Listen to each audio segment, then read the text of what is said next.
शुरू करने से पहले चैनल को लाइक और सब्सक्राइब करना न भूलें। प्यारे दोस्तों, कहानी जेन के आगमन से शुरू होती है, जो अब विश्वविद्यालय की नई रानी है।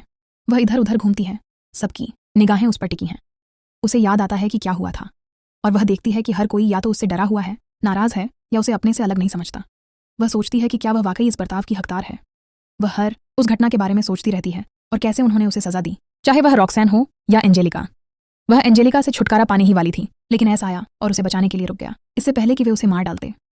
उसने उस हॉल में मौजूद हर किसी को सजा देने का फैसला किया। उसे रॉक्सैन की बदमाशी और शिक्षक की वे बातें याद आती हैं कि उसे सावधान रहने की जरूरत है। उसकी सारी यादें उमड़ आती हैं। इस विश्वविद्यालय में उसके साथ जो कुछ हुआ, जो दुख उसने सहा, और यहाँ तक कि उसका वह सपना भी जिसमें कोई उसका पीछा कर रहा था और उसे अकेला नहीं छोड़ रहा था। समय बीतता है और वह ऐस के साथ चलती है। वह उससे कहती है कि जो कुछ भी उसके साथ हुआ उसके लिए कोई उसे माफ नहीं करेगा, क्योंकि यह उसकी गलती थी। लेकिन वह उसे दिलासा देता है और इसीलिए वह उसे बताती है कि छात्र उससे कहाँ बच रहे हैं। वह उसे बताता है कि यह नई रानी के प्रति सम्मान दिखाने का उनका तरीका है, खासकर तब से जब वह सर्जरी के दौरान बेहोश थी, और उसके बाद बहुत कुछ बदल गया है। उसे नुकसान पहुंचाने वाले सभी लोगों को सजा मिलेगी, और उसे लगता है कि यह सब चल रहा है। वह उसे बताता है कि रॉक्सैन अब रानी नहीं है और वह विश्वविद्यालय की नई रानी है, सिर्फ सम्मान दिखाने के लिए। इस तरह कोई भी आसानी से उसके करीब नहीं आ पाएगा। इसके अलावा मैट अब विश्वविद्यालय का नया राजा है और वह बहुत खुश है। वह बहुत खुश है और जानी ही वाली थी कि वह उसे रोक लेता है और कहता है कि अगर वह मैट से मिलना भी चाहती है तो उसे कोई दिलचस्पी नहीं है और उसे अब उस पर ध्यान देना चाहिए। वह जानती है कि वह उसका दोस्त है और वह शुरू में उसकी तरफ आकर्षित थी, जिससे वह और भी परेशान हो जाता है क्योंकि उसे अब उस पर ध्यान देना चाहिए। अचानक एंजेलिका को निक्की द्वारा प्रताड़ित किया जा रहा है, क्योंकि वह एक ऐसी जगह पर थी जहां मृत्यु की अनुमति थी। निक्की उसे बार बार चाकू मारती रहती है, जबकि माजेन उसे बचाने की भीख मांगता है। उसे लगता है कि निक्की के लिए यह बहुत ज्यादा है। भले ही जेन पहले मर जाएगा, लेकिन जेन का दिल अच्छा है और वह बहुत माफ करने वाला है। निक्की उसे लेने जाती है जब उसे चाकू मारा जाता है और वह लगातार घुटती रहती है। वे चलते हैं। निक्की जानती है कि यह बहुत ज्यादा है और वे एक दूसरे को देखते हैं, और वह बहुत दुखी है और उसे नहीं पता कि यह बस शुरुआत है। इसलिए वह समय बिताती है और कैट से बात करती है, जो जानना चाहती है कि उसे उन लोगों को दी गई सजा के बारे में कैसा लगता है जिन्होंने उसे चोट पहुंचाई और अभी भी ऐसा कर रहे हैं। उसे बिल्कुल भी यकीन नहीं है, लेकिन वह कागजात लेने के लिए स्टोर रूम खोलती है और फिर काम पर लग जाती है। कैट एक बहुत ही अजीब लड़की है। वह अंदर आती है और देखती है कि हर कोई उससे बचता है और बहुत डरा हुआ है। वह जानती है कि यह उनके लिए मिली सजा की वजह से है और हर कोई उस पर ध्यान केंद्रित कर रहा है और पहले से ही डरा हुआ है और उसके बारे में बातें कर रहा है। तो वह कागजात लेने के लिए स्टोर रूम में जाती है और बक्सों में उन्हें ढूंढती है। इसमें काफी समय लगता है, लेकिन एंजेलिका पूरे शरीर पर चोटों के साथ आती है और आप जानते हैं कि वह फिलहाल जो हुआ उससे खुश है, क्योंकि वह अभी शुरुआत में थी। वह शीर्ष स्थान पर बनी रही और रानी बन गई, और वह सोच रही थी कि उसके पास सब कुछ होने के बावजूद वह ऐस को कैसे चाहती है। उसने उसे चाकू से धमकाया, यह कहते हुए कि जब तक वह उसके पास रहेगी वह उसे कमजोर बनाती रहेगी, और वह पहले से ही कमजोर है। यह सुनकर जेन ने उसे तुरंत दूर धकेल दिया, क्योंकि वह यह जानती थी और उसे यह पसंद नहीं आया। एंजेलिका ने उससे कहा कि सबसे पहले उसने ही जेन से संपर्क किया था ताकि विश्वविद्यालय में उन दोनों को कोई समस्या न हो, लेकिन जेन ने उसे दूर धकेल दिया और उसे सब कुछ बता दिया। इसलिए एंजेलिका ने उसे दूर धकेल दिया और गोदाम को बंद करने का फैसला किया, यह कहते हुए कि वह वहां से बाहर नहीं निकल पाएगी और वहीं मर जाएगी। उसने उससे कहा कि अगर वह ऐसे प्यार करती है तो उसे उससे दूर रहना चाहिए और उसे चोट पहुंचाना बंद कर देना चाहिए। यह सुनकर जेन उस पर चिल्लाई, यह कहते हुए कि वह ऐसा बिल्कुल नहीं चाहती थी, और फिर वह चली गई। जेन वहीं फंसा हुआ था, चीख रहा था और पुराने गोदाम से बाहर निकलने की कोशिश कर रहा था। मुझे अब भी समझ नहीं आता कि एंजेलिका उससे इतनी नफरत क्यों करती है और चाहती है कि वह मर जाए, और इस तरह अकेले बैठना क्यों पसंद करती है।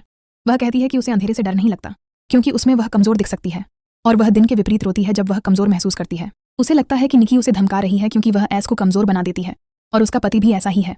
और वह उस समय के बारे में सोचती है जब कैट और ओनील ने उससे पूछा था कि वह ऐसा क्यों कर रहा है।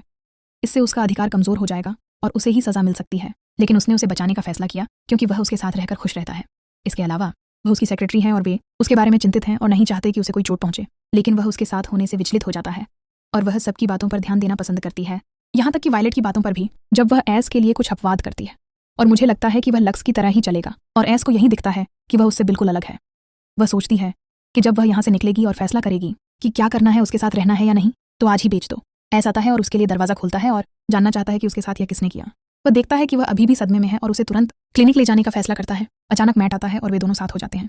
सुन्ना ऐस को छोड़कर भाग जाती है और ऐस की बाहों में उसकी निगरानी में रहती है। वह परेशान है क्योंकि उसने उसकी मदद और उसके आलिंगन को छोड़कर मैट के पास चली गई। वहीं उसे क्लिनिक लाता है और वे दोनों साथ साथ चलते हैं। उसके लिए दुख का माहौल है क्योंकि याक ने उसे जकड़ लिया है और वह उससे बहुत जुड़ा हुआ है।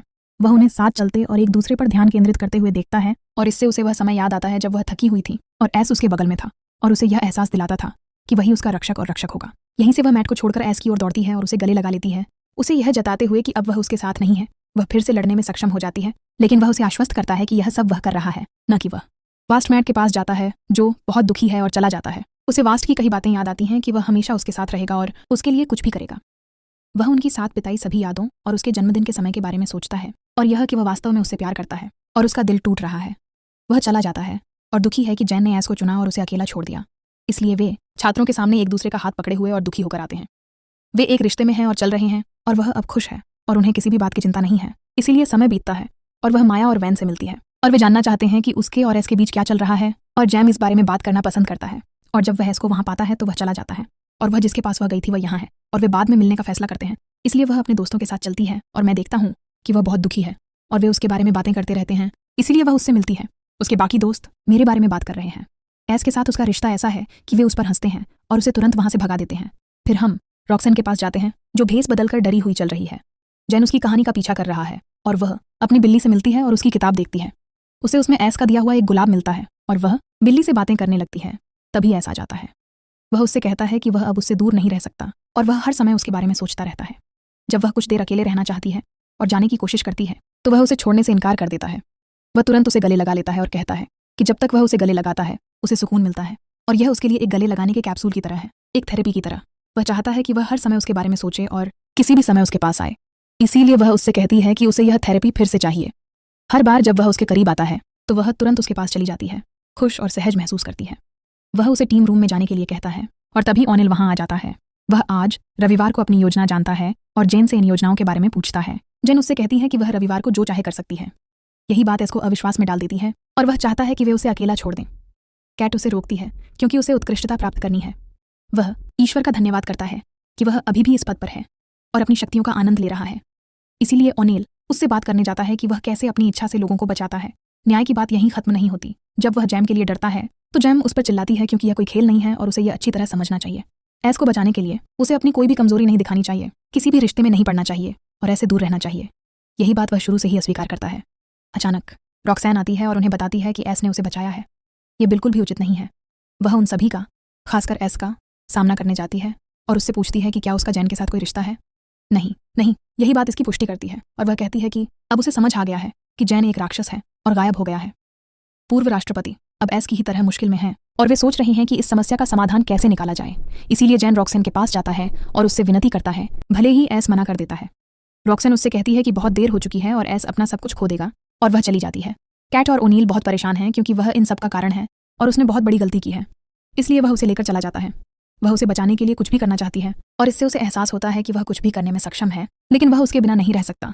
वह उसे सामान्य रूप से जीते हुए देखती है, लेकिन असल में वह एक मृत की तरह जी रहा था, कुछ भी महसूस नहीं कर रहा था।